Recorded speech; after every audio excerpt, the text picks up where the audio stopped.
I'm here in West Palm Beach. This is actually West Palm Beach, the town officially. We're at a library in West Palm Beach, Florida, and we've gathered some Modpo folks around, and we're looking at a poem by Philip Whalen called The Prophecy. We're going to see if we can make some sense out of it. So here we go. I'll read the poem, and then we're going to start. The Prophecy.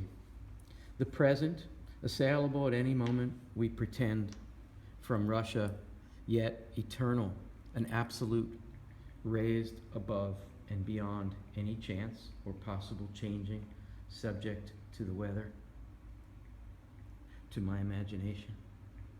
It shall not stand. The poem is dated by Philip Whalen, July 16th, 1962. Okay, so let's start with the title. Who wants to say something about the title? So the prophecy, when you see those words, the first thing you think about is the Bible or some similar religious book. There's a prophecy of the end times, and these might be the end times that people are thinking of. The date at the very end is very relevant, 1962. Maybe the Cuban Missile Crisis was around. When is the Cuban Missile Crisis? 1960. 62. When though, guys? Come on. It had to be before November, because JFK. It's October.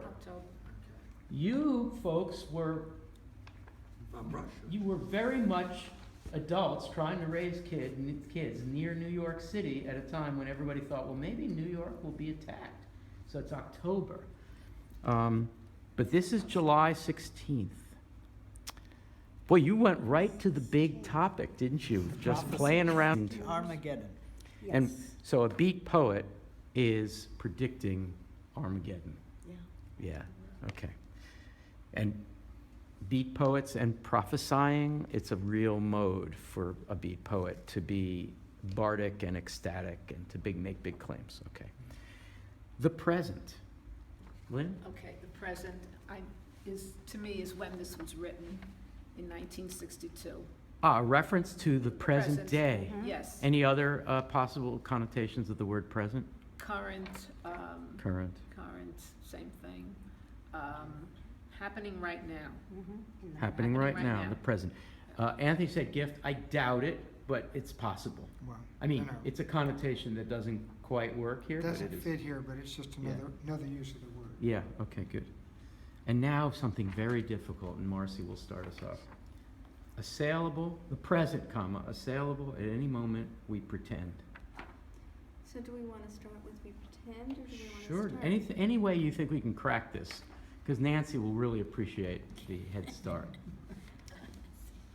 So it's undefendable at any minute. We can pretend that. Well, if it is assailable, it's not defendable, like it can be attacked. Right. Mhm. It's undefendable. So the present So assailable at any moment might simply refer to the nuclear annihilation. At any moment is a real 1962 phrase, isn't it?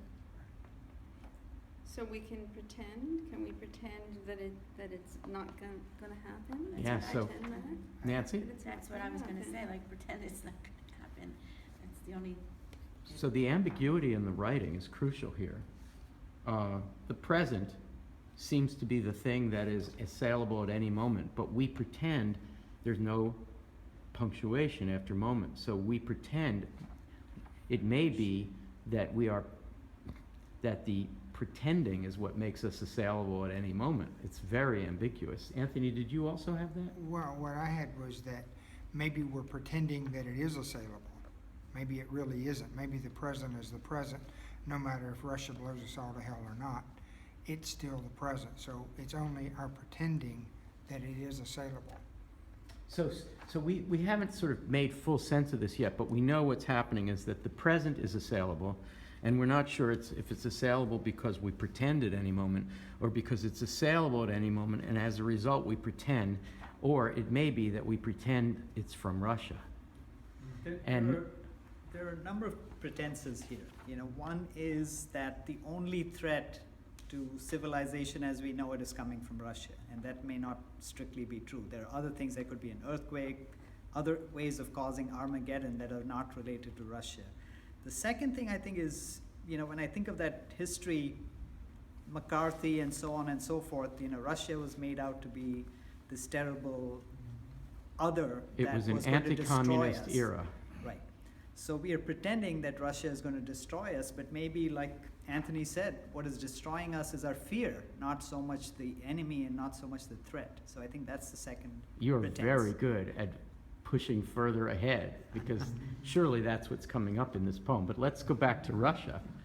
So I think the two of you, who very much, I'm not giving away your age too much to say that you went through the Cold I was War. just gonna say something that, back in '62, if you remember, in the basement, you found water. An air raid water. We put water in the basement, and when we were ready to move, they found this water that had been there since the '60s, because we did have a fear at that time. So just to make it clear, this is my mother and father here. And, Oh. and my mother is referring to me as, and also my sister, as those who, you know, Cleaned out living the in this house. house. And we cleaned out the house and found water from The that 60s. moment when we were getting ready to have to Got a live dust with, on. yes, Yeah, have to so there live with was that a water. fear at But- that time. So, from Russia, let's say the obvious, the present assailable at any moment we pretend from Russia, and that's because the Soviet Union and the United States were not friends. Friends, yeah, that was when Kennedy was president. Kennedy was present, he inherited certain information from the Eisenhower CIA, and they were beginning in the summer of 1962 to realize what? Well, you put Cuba in here too. Well, that's what we need to Cuban do, Missile the Yeah. Cuban Missile Crisis. Right, right. So we begin to understand in a preliminary way that the Russians have, although Khrushchev is making peaceful statements, the Russians are beginning to realize that they can load strategic weapons 90 miles from the United States. This is the beginning of that. Whether Philip Whalen is intuiting it, because he certainly wasn't getting security briefings, as a beat penniless Zen poet in San Francisco. And we were afraid. You may be too young, but at that time, we went under our debt. We had air raid drills. You're not too young to remember that. Yes, yeah. You're assuming a lot about age, which I really appreciate, because I was hiding under the desk. Okay, so, Yeah. The present, assailable at any moment, we pretend from Russia. Now it's time to repeat that wonderful statement you said about pretending. So, you know, there was a sort of straw man of Russia raised by people like Joseph McCarthy, who are pointing to that threat in order to achieve their own political aims. So that was the pretense. There was a real threat, but maybe it was not of the level that it was made out to be. And let's just assume that a left-wing, beat, Buddhist, penniless, left coast poet would be among those, Philip Whalen, would be among those who would doubt that Russia is the only possible way in which the United States is assailable. So that's where we're heading. The present assailable at any moment we pretend from Russia, yet eternal. Who's got that? Yet We eternal. do. Yes, we And I think Olive is superstar. yes, superstar. Roshan is a Okay, well- superstar. This is a stipulation. Yet is a discounting term. It's followed up by eternal, an absolute. Eternal kind of brings to mind God. An absolute brings to mind truth. Capital E, yeah. Capital E. So it's discounting, you know, this attack, I guess, attack from Russia. It's discounting the attack from Russia, but it's saying but or yet God is there, truth is there. You want to take raised above. Well, the way I read it, it was a little different. Mm. It seems to me that yet eternal refers to the present. He says the Refers present. back. It's a different thing than the present. Yes, it is. He says the present is assailable at any moment, yet it's eternal. The present will always be. Somehow, I don't know. Well, what's the difference between the present, which is assailable and causes us to pretend, Assail- and something that's eternal, absolute? Assailable is something that could be destroyed. It's saleable. It's, Well, eternal and absolute is not, we're- right? right. Yes, so what's the difference between the poem beginning with the present, where we are feeling assailable, and turning after the word yet to eternal, absolute, and raised above? Do you guys have the raised above? Okay, so what is raised above, do you think? What is it that's being raised above grammatically? If you're, I mean, we've all been reading this language for a long time, so we're facing a poem that uses ambiguity, but we do have to decide grammatically what is being raised above and beyond. Is it Time. time is being Time. raised above? Time is being raised above. It's beyond any, which is ahead of where we're supposed to be, but, and beyond any chance of or possible changing. Time is eternal. Time is absolute. Well, give me a word, Suzanne, I'm being a stickler. Go ahead. Give me a word that's already happened in the poem to which raised above is referring.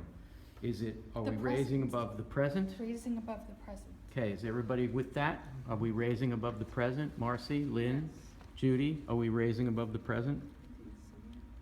The present, assailable at any moment we pretend from Russia, yet eternal. How about if we just try to translate that into plain English? So far, you want to try it? So I think that the concept of eternal here is that there is an eternal truth.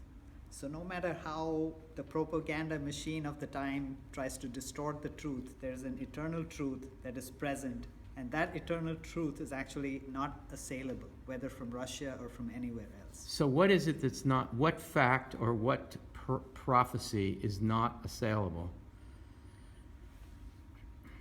I asked that question in the hardest way I know how. But you're an MD. You're not a PhD though, so it's getting Correct. hard. Correct. So if I have to diagnose what is eternal, it is the truth. You know, you cannot, truth with a capital T, you cannot change it, you cannot assail it. It's always So going to be there. that's brilliant, thank you. So now, the group together, we're going to, so far, try to translate, try to paraphrase what this poem is saying so far. I'll read it so far, and then let's put it into very plain English. Very plain English. The prophecy. The present assailable at any moment we pretend from Russia, yet eternal and absolute, raised above and beyond any chance or possible changing. Okay, who wants to try to put it into very plain English? Lynn. Okay. I would say the present moment, which can be destroyed at any time, in itself is godly or eternal, and it's not going to change. I mean, even though it may be destroyed, it's I don't know, it's an absolute, it's what it is. Can we give Lynn snaps? Because snap, meaning snap your finger, because yeah, come on, Beats. Am I right? Well, I don't know if you're right, but whatever you did was brave, because it's really hard. Yeah. it's just- Okay, it's let's a try it, guess. let's try it again. Who wants to try it? Well, Anthony? I always have an opinion, though quite often it's not the right one. I see it as the present. Even though we pretend like it's assailable, we're afraid of Russia, the truth is the present is eternal, it's absolute, it's raised above any assailant. It is here. That's my reading. I could be wrong. What do you think, Roshan? Does that sound right? Yes, I agree with that. Okay, so let's stipulate that, and you're really saying something that Lynn just said, so the two of you did it together. So now let's go to the next line, and then the next line, and see what happens. It turns into a question, so I'll read the whole thing again leading to that question. And I'm not sure I assigned anybody that passage. Or maybe I did. The present, assailable at any moment, we pretend, from Russia, yet eternal and absolute, raised above and beyond any chance or possible changing, subject to the weather, to my imagination. So what do we do now with those two new lines?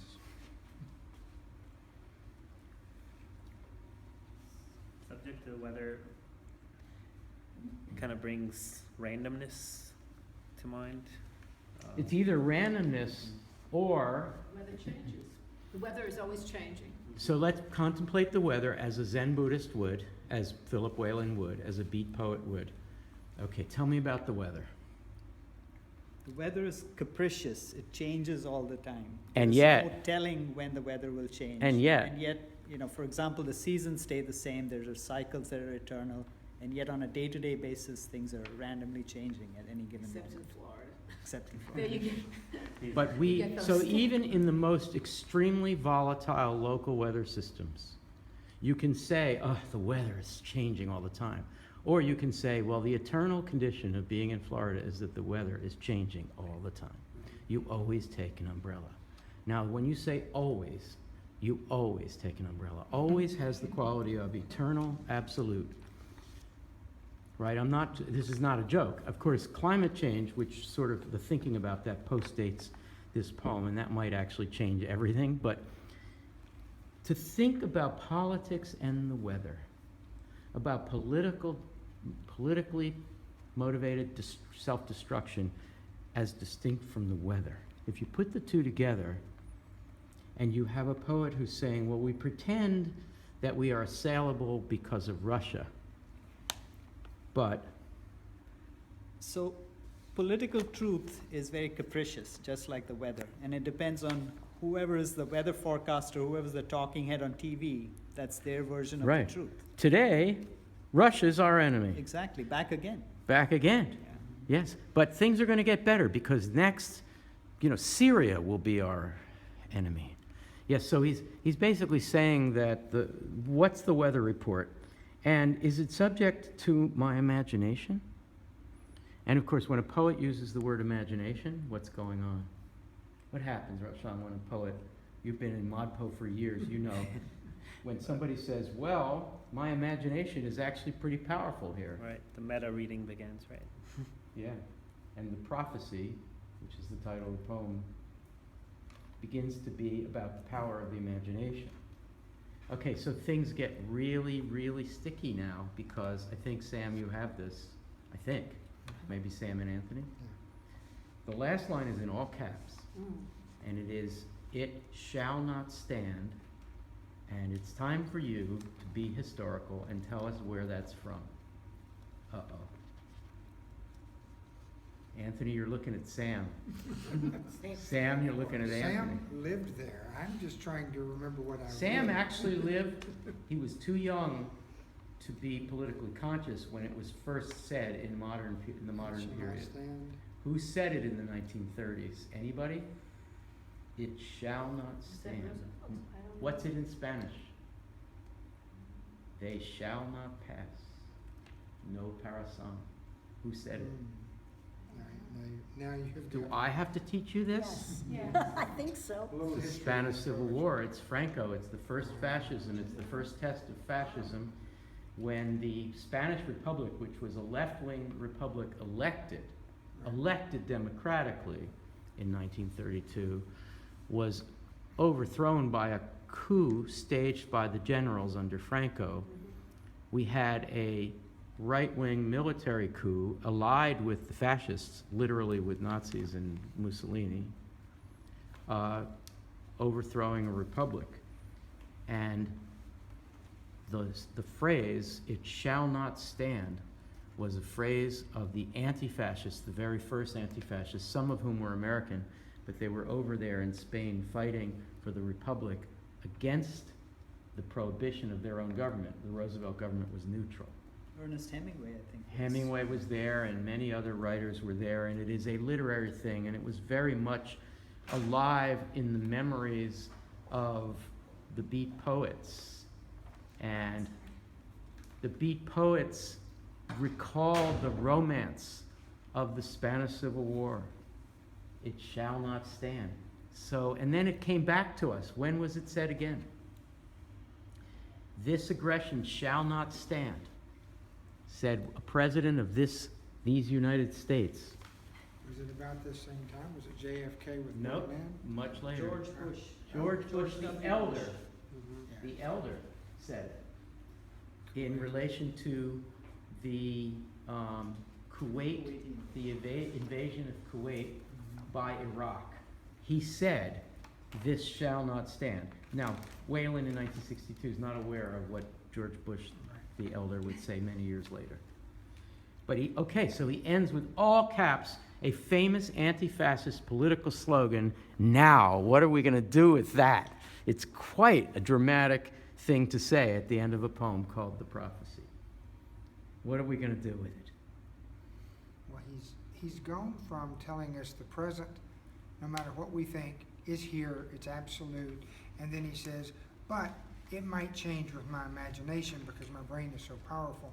And then he goes back again, maybe not to where he was, but to a different place and says, it shall not stand.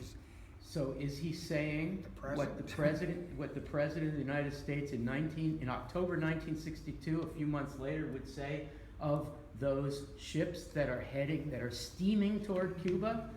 And he said, the President JFK said, what? What did he say? Come on, all you history buffs. He said, "We shall blockade Cuba. And they won't, and if they try, it shall not stand. They shall not pass." No, he's prophesying, in a way, prophesying that standoff. However, his is not the Russian boats assembling nuclear warheads in Cuba, and it's not the line drawn by the anti-fascists in Spain. This is something else. It's the fascism in America. Do you think so? I think so.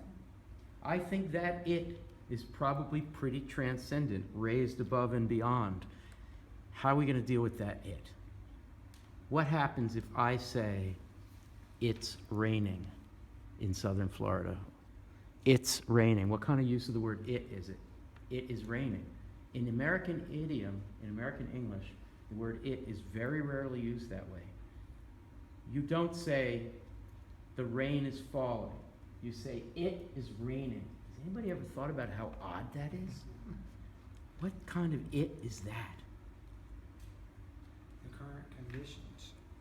The current conditions is that it is raining. Where's the agent? The conviction. It's such a Where is story. the subject, the grammatical subject? It would be what? The rain. The rain isn't raining. It gives rain. God gives rain. The conditions give rain. There's no agency. It. Is it the weather when you're talking about rain? It is not the weather? It is the weather. It's raining, but it's a very odd locution. I think this it is a relative, a cousin of that. So let's try to read it shall not stand, where the it is an absolute raised above and beyond any chance or possible changing. That throws us back to the present. But what does he mean the present is not, it shall not stand? I don't get that. The more things change, the more they remain the same. That in seems to sense. be the gist of the poem about politics. So if you and I are having an argument, let's say, and it's 1961, and I'm saying, oh no, the Russians, this is a very particular enemy, and we have to do very particular contingent things to stop them. And your argument against that would be, in the Whalen sense, might be, There will always be some evil that we are fighting, even though it may not truly be evil in the context of history over time. we must pretend that we are assailable at any moment by anything but our consciousness, by anything but the way the present behaves. There's a song by Sting. Mr. Khrushchev says, "We will bury you. I don't subscribe to this point of view. The Russians love their children too." So it's one of those things, I think. What if he's If- satirizing it? What if he's ironizing it? That's a standard statement about drawing a line in the sand, which we all know when we're parenting doesn't work. You cannot draw lines. The red line, I think that's famous President Barack Obama drew Line a in red the line. sand. Line in the sand. There have been many politicians drawing lines in sands. And they- Poets generally, the poets we study in Modpo, are generally not lines in sand drawers. Think about Emily Dickinson. No way. Why? Why don't they draw lines in sands? Why does it shall not stand, back to you on this, why will it shall not stand need to be revised? Keep thinking about the weather. Change is eternal. Because change is eternal. It will change. It must change. And the imagination and the weather are subject to change. And that is the eternal present. So he's giving a commandment while saying commandments shouldn't be given, right? It shall not stand as a commandment. Mm-hmm. That now, by this point in the poem, is about how commandments are worth nothing. Right. And the prophecy is an unintentional prophecy in July of 1962.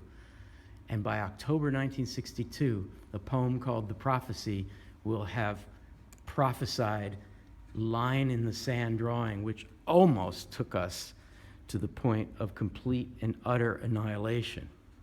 I think the poem is really a prophecy even of our times, even though the poet didn't intend it that way, because we are still, the Russians and the United States are still repeating the exact same mistakes. And if it's not the Russians and the Americans, there will be two other characters playing that play again. And that's why he's saying it shall not stand, you know? Yeah. I guess we'll conclude, but this is a difficult poem, a poem that you would not have pondered this way by yourself. And this is a good example of a poem where a date and a little historical knowledge is pretty important. And yet it's also, just like so many other poems in Modpo, it's open-ended. So it has both those things. It requires historical specificity and an understanding of certain linguistic references, but it is also a Zen poem. It's also completely open, and it's interested in the concept of the present as an absolute raised above and beyond any chance or possible changing.